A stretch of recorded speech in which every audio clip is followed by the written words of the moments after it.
Okay, so today I'm going to show you how I make my really easy oil-free skillet fried tofu slices that I use on salads or sandwiches. You'll want to start with a block of tofu, and you'll start with something that's either firm or extra firm for the best results. I use a combination of garlic salt and garlic powder because I like that salty flavor. If you don't like the salt, you can just use the garlic powder. I also typically add onion powder. Sometimes I use paprika and cumin to change it up as well. Then you'll start slicing the tofu into about 1/2 inch thick slices.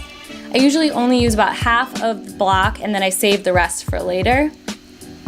I start putting all of my spices on just one side of the tofu because I'm going to put the rest of the seasonings on the other side once the tofu is already in the pan.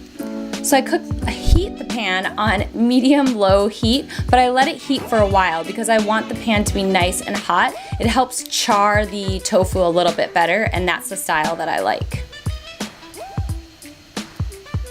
So once the tofu has been in the pan, while I'm waiting for that to cook, I start putting the seasonings on the other side. So again, it's the garlic powder, the garlic salt, and the onion powder.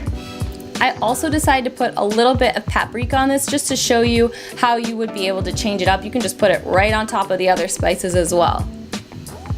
So then I check the tofu, and if it's sticking a lot to the pan, then I might turn up the heat, or I might just let it sit for a while longer. And then once I can tell it's a little bit easier, I mean, it's still gonna stick a bit because you're not using oil, but once I can tell it's coming up easier and it's getting that nice golden char, that's when I'll start to turn it over to the other side to allow the second side to cook.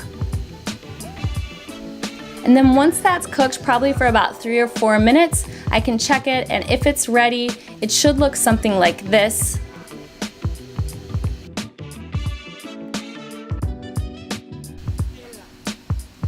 Then all that's left to do is cut it up into cubes and throw it on a salad, or leave it in slices and put it on a sandwich, and you are all set.